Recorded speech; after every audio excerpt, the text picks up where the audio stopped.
Contrary to what we used to believe, we now know that the brain is open to change throughout the lifespan.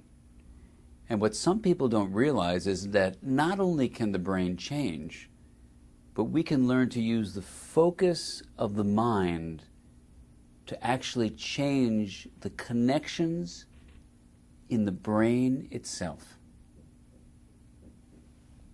You might ask, how in the world could attention change something like the physical structure of the brain? And answering this question is exactly the way we illuminate a path toward well-being.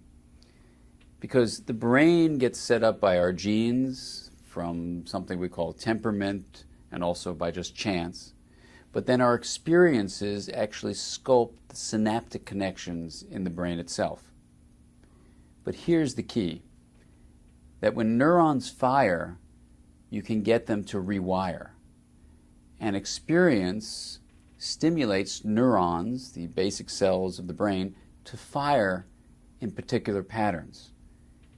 One form of experience that we now know shapes neuronal firing and also synaptic growth, changes in the growth of the connections among the neurons, is how we focus attention.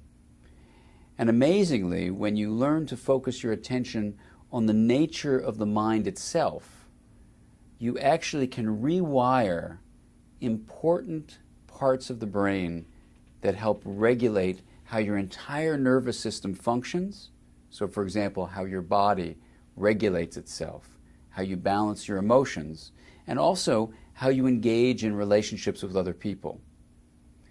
It also changes the way you relate to someone very close to you, how you relate to yourself. This reflective ability I call mindsight, and it's how you can learn to use the focus of your attention on the mind itself to actually transform the connections in the brain, to move the brain toward a more integrated, harmonious way of functioning.